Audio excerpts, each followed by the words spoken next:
Welcome back to our YouTube channel. Today we're going to fix the gearbox of the K24 Turbo Civic because I'm on my way to Friesland. I'm standing here along the A6. I have about half an hour left and then I'll arrive at the location. There's a gearbox specialist there who has done this before for a Honda. Yeah, so we've been in contact with him. His name is Mark and I just don't know where I'll end up. Whether it's going to be a shed or a proper shop, I don't know. I've seen impressive photos of his rebuilds, so I'm confident everything will turn out fine. The only thing is that at the dealer, the parts cost 527 euros, and with him, I think it was something like 200 for original Honda parts that are new. We're heading to Friesland to assemble the gearbox. I'm curious how it will go, and I'll bring you along. Let's go.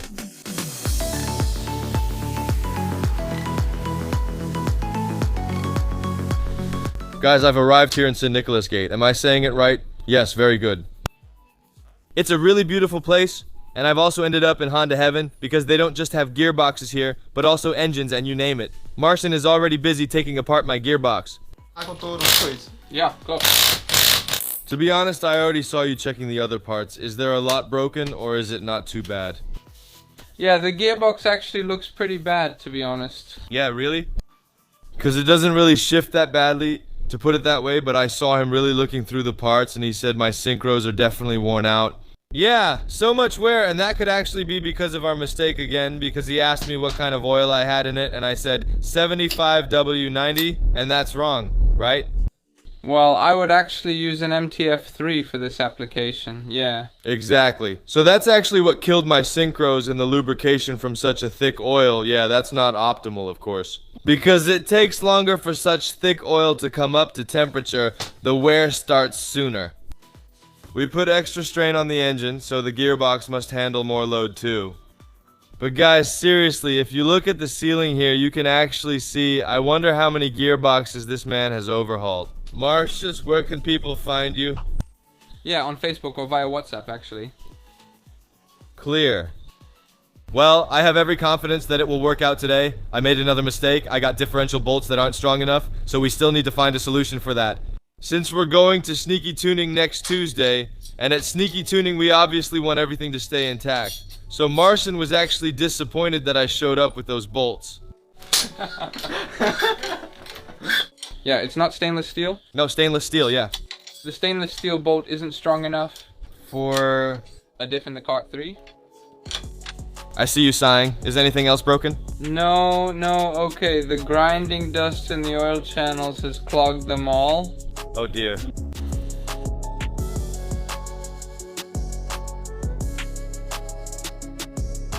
Marcin, I really think it's impressive if you take this apart in such a way that you can put it back together again.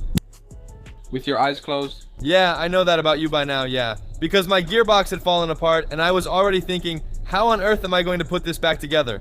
But he literally takes it apart down to the smallest details. And are these carbon synchronizer rings? Or still not? There aren't any carbon synchronizer rings in this gearbox. How is that possible? That gearbox was sold to me with an LSD diff and carbon synchronizer rings, but there are none inside. Marcin immediately asked, how's your second gear? I said, actually, I don't really have much to complain about, but on the other hand, he did already find worn teeth on my second gear. So there's room for upgrades, which I'm really happy about. But of course, that's gonna get pretty expensive, so he's laughing.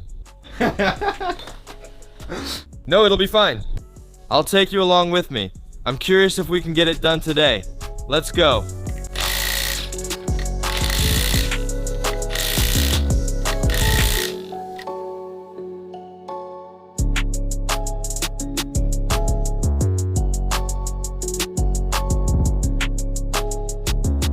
Well guys, I have really great news. I went to Heerenveen to a company that had the bolts. Unfortunately, they were half a centimeter shorter. But hey, we have them now, so we're going to Loctite them this time. And besides that, Marcin has something really cool for us. He's going to upgrade us with another overdrive or something, right? Final drive. Final drive, thank you. Yeah, because we had a gear ratio that was pretty short, and Marcin immediately said, hey, isn't that too short for your setup? And I said, exactly, because you have to shift really quickly between first and second gear, and now it's going to be a lot longer. Yeah. All the gears will be longer. Will the car also be more fuel efficient? Yes, that's true, yes. For you guys, I don't think it'll ever be more fuel efficient. I could use better fuel efficiency with that car. It used to run at 3,000 RPM at 100 kilometers per hour, but now that should decrease too, right? Definitely. So that means shifting less, and that also means losing less time because of it, because you can rev it out longer, which is super nice. So Marston, thanks a lot for the upgrade. You're welcome. I think the rest of the gearbox is being washed now. The part is ready. Look, guys. Wow, I think I'm gonna leave here soon with a brand new gearbox because the synchro on first and second gear was worn out too. Yeah, we're going to replace it. Shift and synchro set 1, 2, 3, 4, and actually 5 and 6 as well. Complete 6. Complete set. Guys, this is really a real guy puzzle, and Marston has been in the business for 12 years or 14 years by now. Yeah, for me, it's real guy stuff. I respect anyone who can take apart and reassemble a gearbox. He's already checked it and it's pretty worn out. We're not upgrading it yet since we'll keep driving it and not take it to the track. For the street, it's still good enough, so we'll leave it as is. And there's one thing I've already learned from Marston, that is, use the right oil. Otherwise, your gearbox will break down quickly. By the way, do you have the right oil for us? Absolutely. I have the right oil for you. No problem.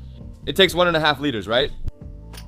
Well, actually, one transmission takes about 2 liters. 2 liters. But you still have to do it the right way. Next, the overflow and filling spot, then it's full. Like most cars, it's super simple. This needs to go in the washer too. Right? Or is it just like that sometimes? No, this still needs to be done. This still needs to be done. It's completely in pieces, guys. I keep wondering how this will come together. We're making it happen today. Marston said to get ready. It's going to be a late night. Well, I've already told the people at home that it's going to be a late night, so I'm looking forward to it. So those things are ready. We're going to slowly put it together, and we'll take you along with us.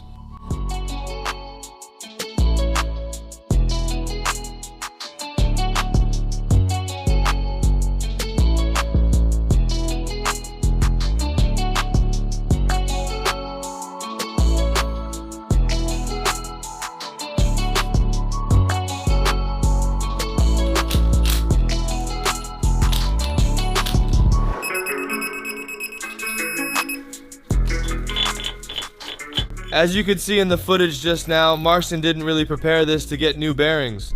Also, everything's organized. I didn't do anything. Marston set everything up to start assembling the gearbox. And this is actually the most exciting moment because you can only assemble a gearbox the right way, and you'll find out immediately after you've mounted it whether it's right or wrong. And that's why I outsourced it. That's why I'm glad I'm with this man. He's done it so many times and I'm sure it'll be fine. The gearbox is completely clean on the inside. So soon we'll really have a completely overhauled gearbox with good synchros. One that just has the right, I keep forgetting what it's called. The right final drive. Has the right final drive. Good gearing. I'm really incredibly happy that I ended up here.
I have one in die, a jumper from. Also with Loke. Yes. A ring had been forgotten. A spacer, right? The one that goes between the bearing and the gear. A shim indeed had simply been forgotten, guys. So once again, that's why you go to a professional. He just sees something that wasn't right with our gearbox, and that's why I come here. I had assembled it myself with new bearings, and sometimes you just have to outsource things to a professional. It's crazy that it was just forgotten.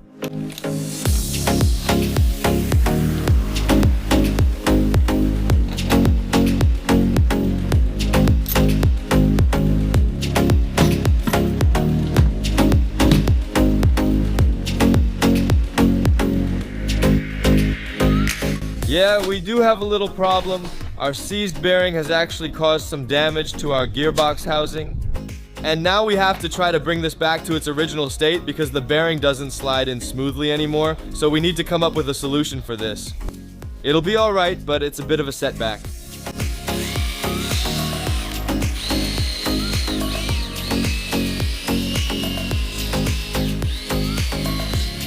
Well guys, this is how it should be. Look, just take a look. That's it, yeah. Before I came here, of course, we had contact with Marston about our bearing problem in the gearbox. Then I said to Marston, "Can I just replace the bearings myself?" Then he said, "Okay, but how are you going to measure that, the gear position, like he just did with the feeler gauge, and how are you going to preload the input shaft?" I said, just put the bearings in, that's it, basically. Then you really realize how much work it is to properly assemble a gearbox. Marston, why is it so important to preload the gearbox, or at least preload the input shaft? Yeah, otherwise if there's accidental tension, then the bearings wear out faster or more quickly, and if there's accidental tension in between, then it moves. Then the input shaft also moves a little. Then indeed the shaft moves, one or the other. Oh yes, and then of course this will also start to slide a bit against each other. Those gears and extra wear. Yes, you can see it that way too. Well, I'm curious how I should do or check that, so go ahead and show me.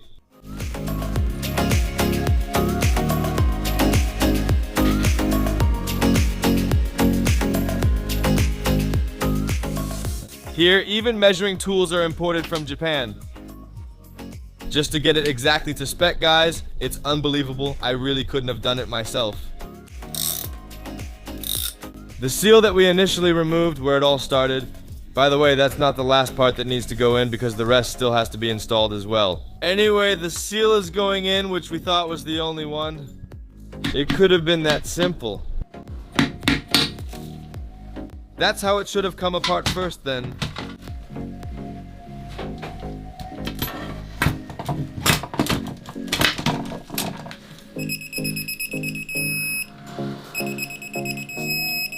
And then the shim this is all about, which we never measured, just put back in place.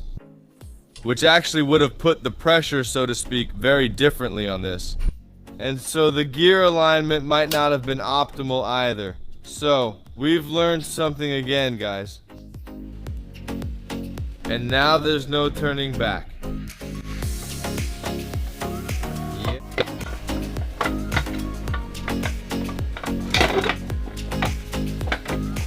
And then, of course, finally, Mr. Torque Wrench, just tightening everything up.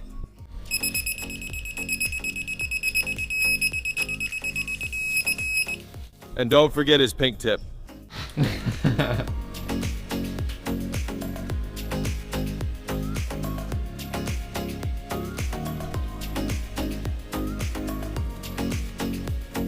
I'm afraid we did forget something. Oh no.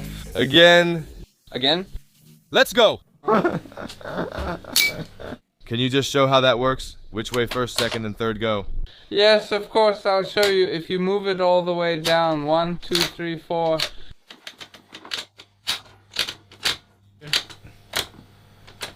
5.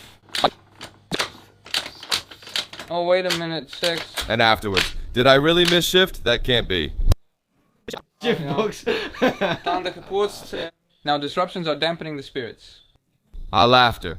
Martian, you really saved me today. Also with my final drive. So now I really have longer gears. So it has only gotten better. And of course also my new synchro rings that you installed for first and second. Martian, thanks. Where can people find you? Facebook? Yes, I have Facebook and WhatsApp, yes. RRA parts in case you need a new part. For Japanese cars, including aftermarket parts. If there's nothing left to do. I'll add his link in the description. If you need a part, I'll clearly mention everything. You can see he's a professional. He worked with incredible precision. Everything within spec. And you know, everywhere there's a little mark, it's been checked. So it's better that I get this. As you can see, we're back in the workshop, and you've had to miss Daniel on camera all this time. But now I'm going to explain to him exactly what we've done to the gearbox, because he hasn't seen any of it. I really wasn't with you in Friesland. Laughter. It's really nice over there. It was a great job. Unbelievable. It took us about 6 hours of work to overhaul the gearbox. He does everything so perfectly, as you've seen. He's Mr. Spec. That's what we'll call him from now on, because everything has to be to spec. Of course, it's really a precision job. And these are also all the parts that were replaced in the gearbox, in case you missed it. We also got a much longer final drive from Marcin. Because a longer final drive basically means longer gears. He briefly told us that if you have a 2-liter Type R, it has less torque than a K4 turbo. It would rev up less quickly, so automatically, your gears are longer because of that. So if you have a lot of torque, your final drive should be longer, so your gears are longer, and you don't have to shift as often. Do you think first gear goes up to 160 kilometers per hour? That's what I said too. We can reach a top speed of 300 now, right? He said, I definitely wouldn't do that with a Honda. That's what he said, but our top speed is 240, 250. 260 or 270, that might be possible, so that's something for the highway guys. But anyway, we got the right oil to take with us. Apparently we had put the wrong oil in it, because there's nothing worse for the gearbox than the wrong oil. Because of that, your synchronizers will break down sooner and your bearings will get damaged. Honestly, I have no idea what I'm looking at, but I see something is worn. What is this? Well, I think it's second gear, but the second gear has been completely replaced with a new one, because the edges were worn off, and it's not like we really noticed that while driving. But when you have the gearbox open like this, you can actually see the wear inside the gearbox. I'm missing the needle bearings. Of course, all of these have been replaced with OEM bearings, so the gearbox has been completely refurbished. And ready for a dyno session at Sneaky Tuning. But before that, we first have to install the gearbox, so we'll do that in the next episode. I hope you enjoyed this episode. What's this for then? That's the secondary shaft. Wow, what a unit, guys. Yeah, really, and it was replaced because a small piece of debris got stuck in here, and the bearing runs on this, so that would mean the new bearing would get damaged. Does it go on here? Guys, I'll puzzle over it a bit more. Don't forget to subscribe, give it a thumbs up, and when I've solved the puzzle, I'll get back to you. See you in the next episode. Ciao.